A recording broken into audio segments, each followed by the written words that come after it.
Welcome into another edition of the Leadership Library, hosted by CEO and author Rocky Romanella.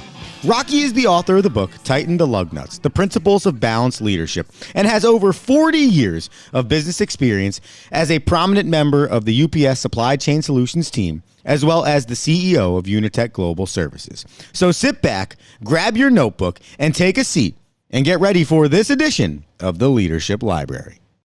Welcome to the Leadership Library. I'm your host, Rocky Romanella, and today we're going to talk about the origin of the book, Tighten the Lug Nuts. Got some interesting questions at a last conference I was at. You know, the question was asked, why did you write the book? How did you write the book? I got to tell you, I never really started out to write a book. Got the opportunity to do some speaking engagements during my time at UPS, and then after, of course, at Unitech, we were a publicly traded company, so you had your investor conferences, and so got the opportunity to do some speaking. And then once I started 360 Management Services, keynote speaking was a big part of what we do here at 360, along with leadership training and some consulting. But the book became a natural fit to the speaking and certainly through to the training. And the book is written in such a way that it can really be a workbook, because each chapter can stand on its own, although it's part of a greater story. The question that I get asked, though, the most often is, who was I writing this book for? And the second question is probably, what is the central message in the book?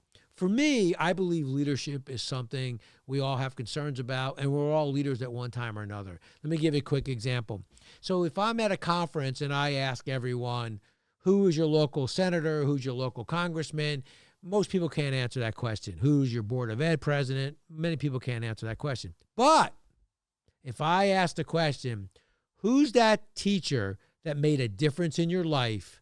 Everybody stops, tilts their head, and you can see them mouth it in a conference. Oh, Mrs. So-and-so, 6th grade, Mr. So-and-so, 3rd grade. Everybody has that teacher who's made a difference in their life.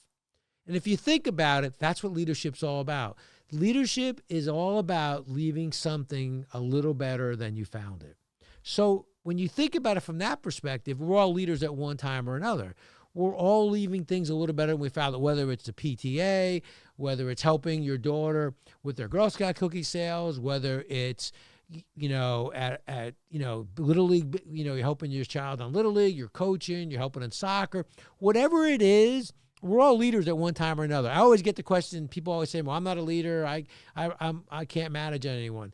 Then you say to then you look at them and you think they're probably the wise old sage at work. That person, when you start a job, that everybody goes and says, go talk to so-and-so. They have nobody reporting to them, but they are the individuals who walks over, they help you out, they tell you how things work, why they work the way they work. They're there to lend a helping hand. So we're all leaders at one time or another. Leadership is not defined by a title, manager, supervisor, CEO. It's more defined on your ability to make a difference in other people's lives, to get people to do things they may have never been able to do before, and more importantly, to leave little things a little better than you found them. The second part, so that's who I wrote the book for. The second question, what is the central message in the book? It's something we've talked about in many podcasts before. It's about legacy. Did I leave things a little better than I found them? What is my legacy as a leader? What's the word I want someone to use to define me at the end of my career? Think about how you would answer that question. What is the one word you want someone to use to define you at the end of your career? For me, the word was thoughtful. I wanted to be a thoughtful leader. I may not have been perfect. I may not have, made all the right decisions. There may have been times when I may have frustrated somebody or didn't go the way I wanted, but I wanted people to think me as thoughtful. To me, thoughtful is I look at things from its widest consequences. I consider our customers, our people, our share owners, stakeholders in the decisions that I make. I want it to be considered a thoughtful leader. That, to me, is about legacy.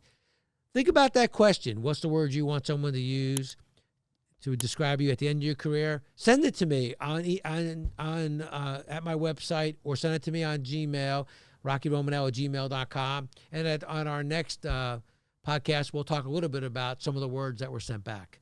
Thank you. And on our next episode, we'll talk a little bit more about the book and some of the outlines I used to begin that process.